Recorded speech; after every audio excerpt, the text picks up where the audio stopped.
Salam aleykum dostlar. Əgər yadınızdadırsa bir müddət öncə, təqribən bir neçə il bundan qabaq idi.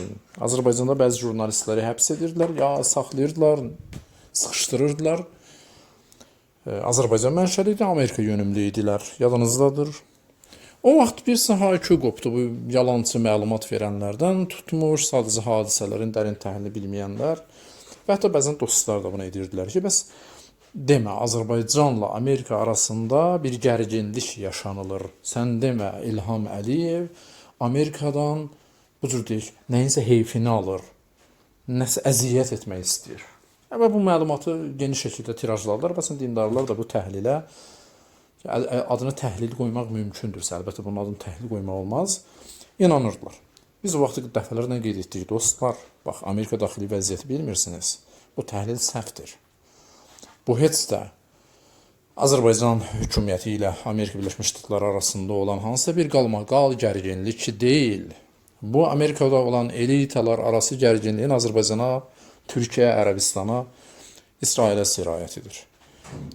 Demokratlarla respublikaçılar arasında olan o strateji baxış var. Nə cür məntəq olmalıdır, xarici siyasət nə cür olmalıdır, daxili siyasət nə cür olmalıdır. Bu qalmaqal Azərbaycana çəkilir. Yəni, həqiqət Azərbaycan hakimiyyəti, Netanyahu və Ərəbistan hakimiyyəti bir həddə kimi Türkiyə. Bunlar əl-ələ verib Biden komandasını sıxışdırırlar. Biden komandasını aradan aparmaq istəyirlər. Demokratları zəiflətmək istəyirlər ki, respublikaçılar və Trump hakimiyyət və qüdrət başına gəlsin. Yəni, Azərbaycanla Amerika arasında deyil. Azərbaycan o qədər böyük fiqur deyil ki, Amerika qabağında nəsə boynuz göstərsin. Yəni, Azərbaycan hakimiyyəti nəzərdə tuturam, xalqını deyil. Azərbaycan hakimiyyəti elə böyük və güclü fiqur deyil. İndi ona icazə veriblər, bir həddə kimi desin, mən də varam. Amma həqiqət bu deyil. Həqiqət budur ki, orada olan elitaların savaşını buradan idarə edirlər. Yəni, Azərbaycanda Biden olan komandanı, yaxın olan komandanı sıxışdırırlar ki, onu zəiflətsinlər. İsrail o işi görürlər, Türkiyədə görürlər, Ərəbistanda görürlər. Niyə? Bax, desinlər, Biden sənin xarici siyasətini iflasa uğrayıb. Zəlil bir siyasətdir. Diplomatiyan zəifdir. Yumuşaq gücün yoxdur. Möhkəm güc yumuşaq gücün arxasında dayana bilmir. Biz gəlib həll eləməliyik. Yəni, həqiqətdə Trumpın göstərişi və Trumpın oyunu və daha geniş mənada respublikaçıların oyunudur. İndi görürsünüz, Trump gələn kimi çıxıb onun ailə dəyərlərinə bağlılığından Azərbaycan prezidenti danışır, bilməm, hansı ailə dəyərlərindən danışılır, Epstein adalarından danışılır, yoxsa nədən. Mümkündür, öz aralarında bir müştərək dəyərlər var. O, Azərbaycan xalqına aid deyil. Trumpla bu şəxslər arasında, çünki Azərbaycan xalqı bu deyil. Bir növ biz görürük ki, Azərbaycan mətbuatı həqiqətən Trumpın mətbuatıdır. Yəni, o fiqurlar öz yerini tapdı, pazellər öz yerinə düşdü. Artıq indi görürsünüz, yəni həqiqətdə bir daha qeyd edim ki, Azərbaycan hakimiyyəti ilə Amerika arasında problem yoxdur. Azərbaycan hakimiyyəti ilə bir fiqur olaraq, şah fiqur onu oynadır, bir əl onu oynadır. Kim idi? Amerikada olan hansı bir elita.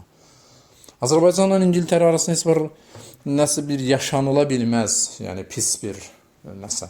Çünki Azərbaycan fiqurdur ki, orada olan elita idarə edir. Bəli, hansı elitanı vurmaq üçün ondan istifadə edə bilər. Amma Azərbaycan iqtisadiyyatı İngiltərənin əlindədir. Azərbaycanla İsrail arasında problem yaşanıla bilməz. Bəli, hansı bir qüvvə var, nisbətən daha yumşaq, ya ortodoks.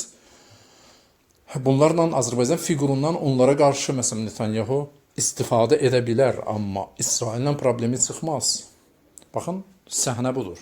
Bəzən bunları bilməmək səhv təhlillərə səbəb olur. Bəzən çıxırlar belə, bəziləri görkəm də alır, təhlil verirlər. Amma həqiqət bu deyil. Bir hadisəni başa düşmək üçün onun bütün müxtəlif tərəflərini və yönlərini araşdırmaq lazımdır, baxmaq lazımdır, görmək lazımdır, dərinliyinə varmaq lazımdır. Sonra demək lazımdır ki, bəli, bu hadisənin səbəbi budur və ya bu hadisənin son nəticəsi buna gətirib çıxardacaq.